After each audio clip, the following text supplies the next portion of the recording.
지금 제가 좀 조심스럽게 보는 것은 국채는 지금 사실 국채가 조금 더 내려오지 않고 있다 보니까 주가를 계속 강하게 말하기에는 환경적인 부분이 조금 부족하고, 대신 앞서 서두에 말씀드렸던 것처럼 트럼프 대통령의 취임에 따른 허니문이 좀 선행적으로 반응한 것이 아닌가라는 생각도 일부 갖고 있습니다. 안녕하십니까, 화상황 송대표입니다. 2025년도 1월 20일 월요일 현재 시간 오전 10시 57분 지나고 있습니다. 주말들 잘 보내셨습니까? 자, 그러면 이번 주 시장 같이 한번 시작해 보도록 하겠습니다. 먼저 우리 시장을 보기 전에 새벽에 있었던 뉴욕 증시 한번 훑어보고 우리가 오늘 시장을 어떻게 접근할지에 대해서 같이 한번 이야기 나눠보도록 하겠습니다.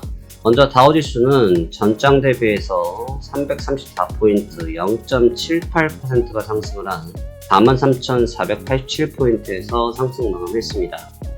나스닥 같은 경우도 291포인트 1.51%가 급등으로 마감이 됐고, S&P 500도 1%가 상승을 하면서 3대 지수가 아주 고르게 상승하는 모습을 볼 수 있었습니다.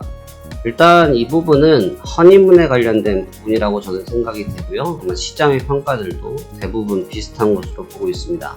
일단 트럼프 대통령의 취임이 이제 내일, 정확히 말하면 이제 내일 새벽이죠. 새벽이 이제 되기 때문에 시장 거기에 대한 기대감들을 이제 잔뜩 갖고 있는 것이고, 사실 미국의 정치 문화는 우리나라랑 좀 다르죠. 네, 미국의 정치 문화는 우리나라랑 좀 다르기 때문에 상호 존중도 좀 해주고, 또 이럴 때는 전쟁도 분쟁 자체도 거의 하지 않기 때문에 시장의 기대치가 일단은 지배적인 상태라고 볼 수 있습니다. 지난주, 지지난주 고용에 관련된 지표, 그 다음에 소비자 물가, 생산자 물가에 관련된 지수에 따라서 국채금리가 상당히 요동을 치고 있었고, 국채금리가 4.8까지 갔던 게 다시 4.6대까지 내려오면서 0.2bp 차이가 나면서 상당히 높은 변동성을 주고 있습니다. 국채가 강할 때는 주가가 좀 약하고, 국채가 약할 때는 주가가 강한 현상을 보여주고 있는데, 그럴 수밖에 없는 것이 지금 시장을 주도하고 있는, 시장을 지배하고 있는 기술주의 영향력이 높게 나타나기 때문에 이와 같은 형태가 나타났다고 보여집니다. 중요한 건 다우지수, 나스닥 주가지수 모두 마찬가지로 낙폭 구간을 탈출한 이후에 반등하고 있는 추이가 굉장히 예쁘다라고 볼 수 있겠고, 이 시발점이 누구였냐면 TSMC였죠. TSMC의 실적 발표가 나면서 시장의 분위기 개선을 이끌어내면서 주가를 좀 견인하고 있는 구조인데, 이젠 재료가 또 소진되는 시기가 임박한 만큼 이 형태가 얼마나 보수될런지는 조금 지켜볼 부분이 있습니다. 나스닥, S&P 500 모두 다 달려나갔지만 신고가를 했다기보다는 낙폭에 대한 부분을 회복해준 주가의 의미가 있기 때문에 아주 큰 의미를 두기엔 좀 무리가 있고요.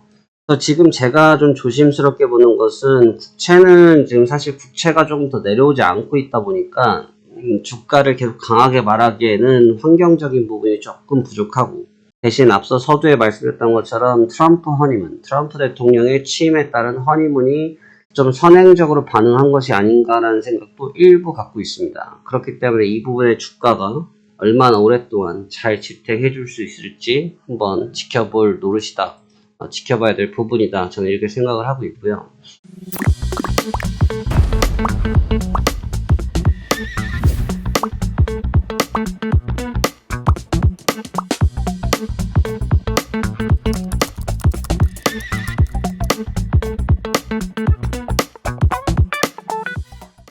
현물의 구성은 괜찮습니다. 현물의 구성은 괜찮아요. 마이크로소프트도 지금 보시면 일봉상 보시면 음봉을 형성하고 있는데, 반등 시 차익실이 나타나고 있죠. 반등 시 차익실이 나타나면서 경계성 매물이 있긴 하지만 그래도 우상향 쪽으로 뻗어나가는 힘이 있다 보니까 주가가 강한 모습을 계속 이어주고 있고, 그 다음에 이제 가장 트럼프 대통령의 수혜자라 말할 수 있는 테슬라도 다시 한번 힘을 내면서 주가를 견인, 브로드컴도 역시나 견인을 하고 있는 모습. 그렇기 때문에 지금 시장을 주로 형성하고 있는 빅테크들의 주가 움직임이 나쁘지는 않습니다. 하지만 보시다시피 모두 다 신고가를 기록하거나 신고가를 형성하면서 새로운 가격 형성을 하고 있는 것은 아니기 때문에 직전 고점을 쉽게 못 넘어서면 여기는 바로 단대성 차익 매물이 나타날 가능성을 염두하면서 전략을 응하는 것이 적절하다라고 저는 생각하고 있습니다.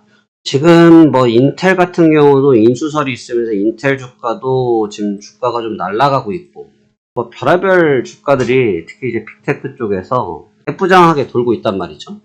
이 주가들이 돌고 있는 것은 사실 어떻게 보면 긍정적이긴 한데, 순환매의 개념보다는 기존에 있었던 주도주에 그냥 좀 자금이 몰리는 경향이 좀 강해요. 그러니까 무슨 말이냐면, 우리가 예를 들어서 앞서서 마이크로소프트 같은 경우를 보면 시가총액 1위 애플과 마찬가지인데, 시세가 조금 쏠렸다 싶으면 자금이 좀 유입됐다가 조금만 주가가 출렁해버리면 바로 아웃퍼폼이 나오는 현상이 나타나면서 차익 실현이 나타나거든요.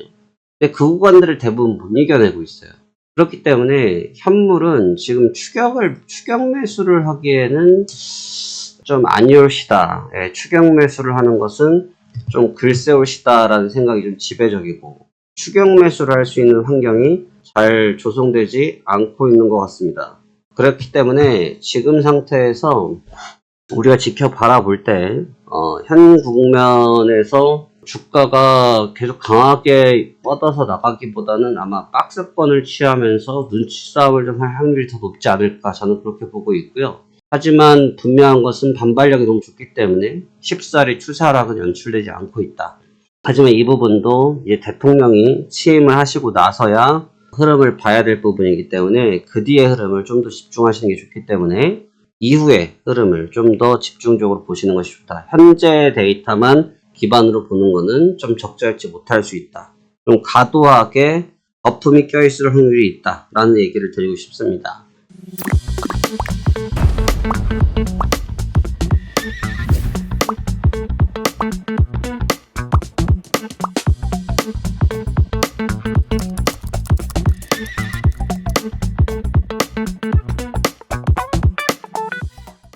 오늘 저도 전략은 좀 구분을 좀 했을 때, 이번 주에 대한 얘기를 먼저 한번 드리면, 일단 스케줄링이 좀 복잡해요. 스케줄이 좀 복잡한데, 일단 오늘이 마틴 루터 킹 목사님 날로 휴장입니다. 그래서 선물 시장은 새벽 3시에 조기 종료가 되고요.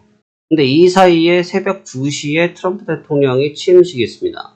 그래서 일정 자체가 조금 이게 본장이 좀 열려있으면 짱짱이 효과를 받을 수 있는데 그 부분이 좀 없는 상태고요. 그 다음에 이번 주는 경제지표가 나름 좀 타이트합니다. 주 초반부보단 주 후반부 들어서면서 다시 한번 지난주에 이어서 신규 실업수당 청구 건수가 나오고요. 신규 실업수당 청구 건수가 나오면서 제조업 지수가 나오고, 그 다음에 PMI 지표들이 오늘 또 쏟아집니다. 이번 주에. 그래서 이번 주에는 지표가 좀 센 날이기 때문에 다소 신경 쓰일 부분들이 몇몇 가지가 있다. 그래서 정리를 해보자면, 트럼프 대통령의 취임에 따라서 시장이 기대치를 가진 상태에서 빠르게 반응을 하고 있긴 하지만, 이게 우리가 통상적으로 미국 주가의 결과를 봤을 때 선임은 기간을 보통 이제 뒤에 보통 3개월 정도 본다고 해요. 우리가 보통 당선되고 나서 취임하고 3개월을 보는데, 최근에는 주가가 좀 약했던 것을 취임식 바로 직전에 지금 주가를 강하게 견인해줬던 만큼 이 부분이 얼마나 계속 강하게 유지될런지를 우리가 같이 한번 연구하면서 전략적으로 접근할 필요가 있고, 또 이번 주, 지난주와 마찬가지로 경제 지표들이 다시 쏟아지기 때문에 대통령에 대한 이 취임식 이외에 또 시장의 힘겨루기는 다시 시작되는 만큼 국채금리, 10년물 국채금리의 가격의 향방, 그 다음에 경제지표의 방향성을 주목하면서 이번 주 시장 대응하셨으면 좋겠습니다. 자, 좋습니다. 그러면 오늘도 여러분 상호 투자하시길 바라겠고, 저도 시장 참여해 보도록 하겠습니다. 감사합니다. 차세영 송대표였습니다.